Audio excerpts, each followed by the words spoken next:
Pickle prepping planet. Or the last preparation. Imagine that.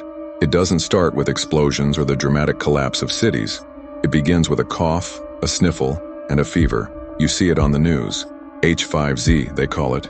A mutated flu strain spreading like wildfire. Hospitals fill up, riots break out, and then comes the horrifying footage of people biting. And the ones who die, they don't stay dead. Maria always thought she'd have more time to prepare for the end of the world. But when it came, there was no countdown. The first signs were subtle. Neighbors disappearing, streets growing quiet. Still, denial kept her going about her daily life. Until the night the screaming started. Day 1. The stockpile. Imagine Maria in the grocery store, her cart overflowing with canned beans, rice, bottled water, and batteries. People stared. Some whispered, "Are you prepping for the apocalypse?" A man joked as she reached for the last bag of dried lentils. She gave him a tight smile but said nothing.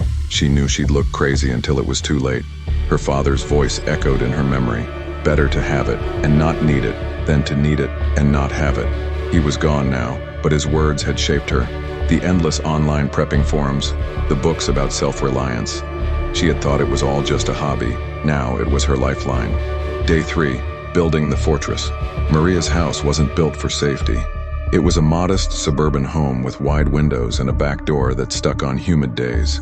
She worked tirelessly to reinforce it, hammering plywood over every window and installing a steel bar across the front door. She turned her basement into a bunker. Shelves were packed with food, water, and medical supplies. A crank-powered radio sat next to a flashlight, and her father's old crowbar leaned against the wall. She hated the sight of the weapon, but she knew it would come in handy. Guns were too loud. They'd draw more of them. Day 10. First signs. Imagine looking out your window and seeing your neighborhood, not as it was, but as it had become. Eerily quiet, save for the distant guttural groans. Maria spotted Mrs. Holloway, her elderly neighbor, standing in her yard. At first she felt relief. Someone's still alive. But then Mrs. Holloway moved, slow and jerky like a puppet on strings. Her skin was ashen, and her mouth hung open unnaturally. Maria's breath caught as she watched the woman shuffle toward a stray dog. What happened next made her gag, the way the old woman tore into the animal, blood soaking her chin. Maria slammed her curtains shut and pressed her back to the wall. This was no flu. This was hell. Day 15. Practice makes survival. The crowbar felt awkward in her hands at first. Maria practiced swinging it at an old tree stump in her backyard over and over until her arms ached. She hated the weight of it, the meaning behind it. The first time she had to use it was against someone still alive. A man, wild-eyed, his arm covered in bite marks, broke into her kitchen. "Help me!" he screamed, stumbling toward her. She froze, paralyzed between pity and self-preservation. Then he lunged. She swung. The crowbar connected with his skull and he crumpled to the floor. She stood there shaking as he convulsed and then went still. Her first kill wasn't even one of them. Day 30. The Horde. Imagine hearing the sound of them coming. At first it's distant, almost like the wind. Then it grows, groans, shuffles, the occasional guttural snarl. Maria had prepared for this, but no amount of preparation could make the fear go away. They came at night, clawing at her boarded windows and pounding on her door. She stayed in the basement, clutching her crowbar, listening to the relentless noise. She didn't sleep. The next morning, the radio crackled to life. A man's voice came through. "If you can hear this, head to the old school gym. It's safe here." It was the first human voice she'd heard in days. Day 31. The journey.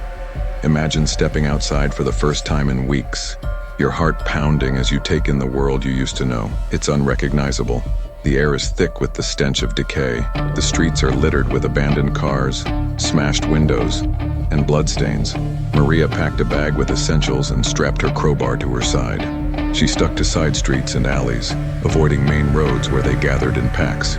She quickly learned to walk silently, to avoid even the smallest crunch of gravel.